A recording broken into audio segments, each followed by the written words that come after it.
Buenas tardes amigos de Punto de Corte, bienvenidos a su programa Desencadenados, el espacio donde ustedes y yo vamos a analizar la situación de derechos humanos en Venezuela contado por sus víctimas, familiares y organizaciones no gubernamentales. Recuerda que tienen a su disposición nuestro portal web puntodecorte.net para ampliar toda la información y también se pueden suscribir a nuestro canal de YouTube Punto de Corte TV. El tema de hoy: el informe de la alta comisionada Michelle Bachelet sobre la violación de derechos humanos en Venezuela. Avances, retrocesos, acompáñenme a conocer qué es lo que pasa en el país.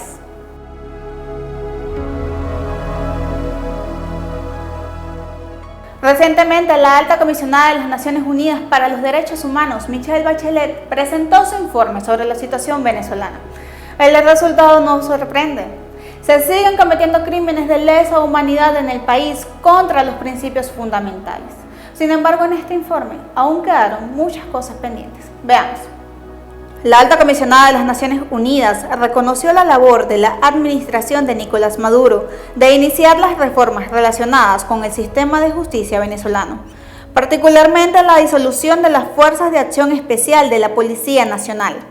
Sin embargo, afirmó que es necesario tomar más medidas para promover cambios estructurales y a largo plazo en el país, iniciativas que deben estar acompañadas por consultas genuinas e inclusivas de la sociedad civil. Bachelet precisó que aunque se han condenado a varios funcionarios por la violación de los derechos humanos cometidos durante las protestas antigubernamentales de 2017 y aquellos que perdieron la vida mientras estaban bajo custodia del Estado, como es el caso del concejal Fernando Albán, aún los familiares exigen justicia. Afirman que no se ha seguido el debido proceso y que los casos están plagados de irregularidades, una situación que se agrava con el intento de las autoridades de criminalizar a quienes lo adversan. Sigo preocupada por las restricciones al espacio cívico y democrático en Venezuela. En mayo del 2021 y abril de este año, mi equipo documentó 166 restricciones indebidas del espacio democrático y cívico, incluida la estigmatización, la criminalización y las amenazas contra las voces disidentes.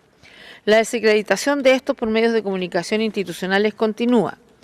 En cuanto a la libertad de expresión, mi oficina documentó 34 casos de hostigamiento, censura y confiscación de equipos de medios de comunicación, así como casos de bloqueos de portales web de medios. Sigue preocupando el uso de la legislación antiterrorista y contra la delincuencia organizada, contra el trabajo de defensores de derechos humanos y trabajadores de los medios de comunicación, y estas prácticas deben cesar. Durante su comparecencia ante el Consejo de Derechos Humanos, Bachelet afirmó que es fundamental garantizar investigaciones independientes, exhaustivas y oportunas en cada uno de los casos de violación de derechos humanos, al tiempo que destacó que los mismos deben contar con las debidas garantías procesales que conduzcan a la reparación completa para las víctimas y sus familias, así como a la rendición de cuentas de todos los perpetradores, independientemente de su rango. La alta comisionada también abordó la situación de los medios de comunicación. El equipo de la ONU documentó al menos 34 casos de presuntas violaciones a la prensa, entre los que destaca el hostigamiento, la censura y la confiscación de los equipos. Bachelet precisó que al menos 11 trabajadores de la prensa están bajo restricciones judiciales, entre ellas 3 mujeres, por lo que expresó su preocupación por el uso de la legislación contra el trabajo legítimo de los trabajadores de los medios de comunicación. La alta comisionada instó tanto a la administración de Nicolás Maduro como a los sectores de la oposición a retomar el diálogo para lograr acuerdos genuinos. Y a propósito de este tema, queremos recordarles qué es lo que dispone la Declaración Universal de los Derechos Humanos. Artículo 3. Todo individuo tiene derecho a la vida, a la libertad y a la seguridad de su persona. Artículo 5. Nadie será sometido a torturas ni a penas o tratos crueles, inhumanos o degradantes. Artículo 8. Toda persona tiene derecho a un recurso efectivo ante los tribunales nacionales competentes, que la ampare contra actos que violen sus derechos fundamentales reconocidos por la Constitución o por la ley. Artículo 19. Todo individuo tiene derecho a la libertad de opinión y de expresión. Este derecho incluye el de no ser molestado a causa de sus opiniones, el de investigar y recibir informaciones y opiniones, y el de difundirlas sin limitación de fronteras por cualquier medio de expresión. Y con esta información nos vamos a una pausa, pero recuerden mantenerse conectados porque al volver vamos a estar analizando el informe de la alta comisionada. ¿Cuáles son sus avances? ¿Cuáles son los retrocesos que se han cometido en visibilizar la situación de derechos humanos en Venezuela? Ya volvemos.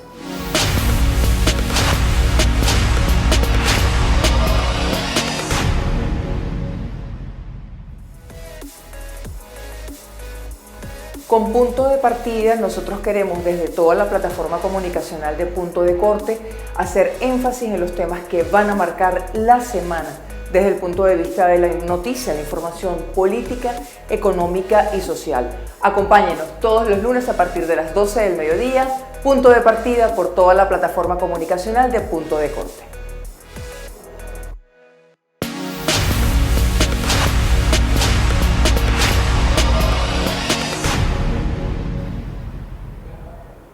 Y estamos de regreso con su programa Desencadenados, analizando este informe de la alta comisionada de los derechos humanos, Michelle Bachelet, sobre la situación de derechos humanos en Venezuela. Y para analizarlo ya tenemos con nosotras a Clara del Campo, es la encargada de campañas de Sudamérica de Amnistía Internacional. Gracias por estar con nosotros. Gracias a ustedes por la invitación. Siempre es un placer tenerla aquí. ¿Cree usted, para iniciar esta entrevista, cree usted que el informe de la alta comisionada realmente evidenció la situación de derechos humanos en Venezuela? Bueno, ante todo creo que el informe de la alta comisionada Michelle Bachelet vuelve a reiterar graves violaciones a los derechos humanos. Documenta detenciones arbitrarias por motivos políticos, arbitrariedades en procesos judiciales, actos de estigmatización y criminalización a la sociedad civil, muertes a manos de cuerpos de seguridad del Estado.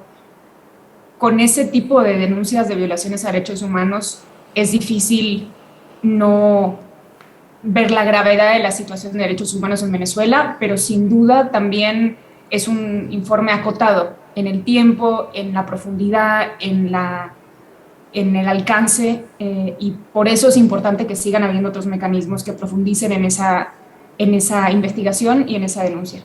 En esta investigación ella comenta la situación de los presos políticos. Ella menciona que se ha mejorado la situación de hacinamiento en las cárceles, sin embargo sabemos que aún persiste y sobre todo se ha agudizado la falta de atención médica para los privados de libertad. ¿Cree que se debió profundizar en esto que nos comenta sobre este tema? Sin duda, es una situación que no debería darse bajo ninguna circunstancia, las detenciones arbitrarias, ni por motivos políticos, ni por otras características discriminatorias. El detalle de centrarse, o no detalle, no es menor, pero centrarse en las condiciones de las detenciones de personas que nunca debieron estar detenidas me parece que no llega a atender a la raíz del problema, que son las detenciones arbitrarias en sí. Un ejemplo paradigmático es el caso del preso de conciencia, director de Fundaredes, ONG venezolana, Javier Tarazona. Mañana cumple un año detenido arbitrariamente con una situación de salud delicadísima que, como mencionabas, como en su caso hay muchos otros que no están siendo atendidos como deberían, mucho menos en situaciones de tanta gravedad como la que sufre Javier Tarazona. Llamamos a las autoridades a que le liberen inmediata e incondicionalmente, y mientras que eso no suceda, por supuesto tienen que dar la atención en salud necesaria y de manera urgente tanto a Javier como a todas las personas detenidas que así lo requieren. Como usted bien lo menciona, señora del Campo, Bachelet expresó las detenciones arbitrarias y otras violaciones a los principios fundamentales que se han cometido aquí en el país. Sin embargo, aún falta mucho camino por recorrer para evidenciar realmente la situación de lo que pasa en Venezuela. Ella hace un llamado a las autoridades a que involucren a la sociedad civil y a que se comuniquen realmente con las víctimas, pero en un sistema de justicia donde goza la desconfianza, ¿cómo poder llevar a cabo este proceso de incluir a las víctimas y de que realmente exista la justicia en Venezuela? Sí, y de hecho vale la pena resaltar que la misma alta comisionada dijo que le conmueve la perseverancia de los familiares de las víctimas en su lucha por la justicia y la verdad. Y lo que nos gustaría, creo que a Amnistía Internacional y a toda la sociedad civil venezolana e internacional que apoya el trabajo sobre Venezuela, sería ver que la alta comisionada y su oficina trabajan y fortalecen y protegen a la sociedad civil venezolana, involucrándoles, por ejemplo, en la revisión y diseño del memorándum de entendimiento con el gobierno venezolano, en el funcionamiento del equipo que tiene en el país, en la posible creación de una oficina en el país. Es cierto que mientras que existan las amenazas, ataques, estigmatizaciones e intentos de criminalización de sociedad civil en Venezuela, ese espacio cívico se debilita y se reduce. Y es por eso que el mandato de la alta comisionada es importante, lo necesitamos, pero también necesitamos mandatos de otros mecanismos que documenten y denuncien cuando se están dando estos ataques a la sociedad civil que tan importante es en un contexto como el venezolano, que son mandatos como el de la Misión de Determinación de los Hechos, por ejemplo. ¿Cuáles otros organismos deberían participar en esta situación? Lamentablemente lo que hemos visto han sido esfuerzos reiterados de las autoridades venezolanas de eludir el escrutinio internacional. Intentan eludir sus compromisos en el sistema interamericano a través de la Comisión Interamericana de Derechos Humanos, y es por eso que consideramos que el espacio natural e internacional que puede actuar para proteger o velar por los derechos humanos en Venezuela es el Consejo de Derechos Humanos de las Naciones Unidas.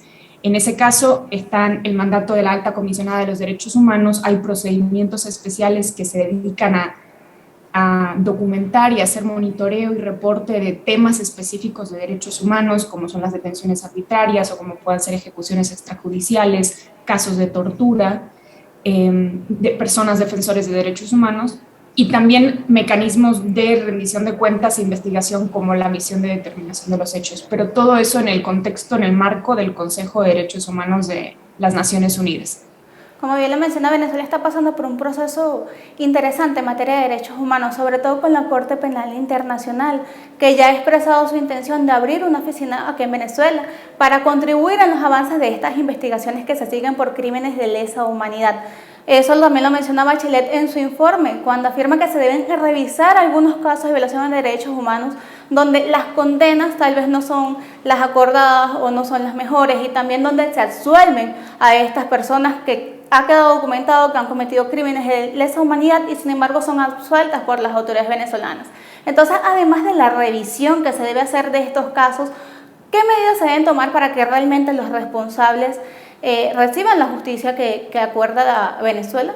El paso ineludible serían que existieran investigaciones prontas, independientes y exhaustivas, tanto de autores materiales de las violaciones a derechos humanos como de la cadena de mando. Y es ahí donde radica también la importancia de haber determinado que se hayan podido cometer crímenes de lesa humanidad en Venezuela, una determinación que hizo la Misión de Determinación de los Hechos, que ha hecho la propia Corte Penal Internacional, que hizo Amnistía Internacional desde el 2019, y en ese sentido esas investigaciones tan necesarias para establecer las responsabilidades y poder proceder con juicios con todas las garantías de esas personas responsables. Lamentablemente esas investigaciones no se pueden dar en un sistema donde no hay independencia judicial, como es el caso de Venezuela. Y es por eso que ante la imposibilidad de proceder con investigaciones y rendición de cuentas y acceso a la justicia de forma independiente y efectiva en Venezuela, hay que atender a estos mecanismos internacionales que están para ese tipo de casos, donde las instituciones nacionales son incapaces o no están dispuestas, como es el caso de Venezuela, a investigar a los responsables de las violaciones a derechos humanos. Y lo hemos visto con las investigaciones que se siguen por las protestas antigubernamentales de 2017, también por los tratos crueles, inhumanos y degradantes que sufren nuestros privados de libertad y de aquellos que están en las cárceles por razones políticas. Entonces, ¿qué es lo que debe hacer la sociedad civil en su conjunto? ¿Qué medidas tomar además de recurrir a la comunidad internacional? Porque si bien es un paso importante poder llegar a estas instancias, algunos afirman que la lucha, aunque ha sido ardua, realmente no ven los resultados factibles para que se haga justicia en el país. Sin duda, yo creo que el involucramiento de la comunidad internacional se hace imprescindible ante la ausencia de mecanismos nacionales, como explicaba ahora, pero nada sustituye la experiencia de lo que está sufriendo la gente en Venezuela y en particular la sociedad civil, que muy resilientemente y con muchísima entereza y rigurosidad sigue defendiendo los derechos humanos en Venezuela. Nos parece muy importante que se mantenga la presión, la atención, el escrutinio internacional, porque sin duda eso sirve de disuasorio, de un mecanismo que inhibe de alguna manera a las autoridades venezolanas a escalar los ataques. Es verdad que se siguen dando, los documenta la alta comisionada de los derechos humanos, Amnistía Internacional lo sigue documentando, la propia sociedad civil venezolana lo sigue en primer lugar sufriendo y también denunciando, pero sin esa labor absolutamente necesaria de defensa de los derechos humanos, las víctimas, las personas sobrevivientes, sus familiares, las personas más vulnerables en el país quedarían aún más desamparadas.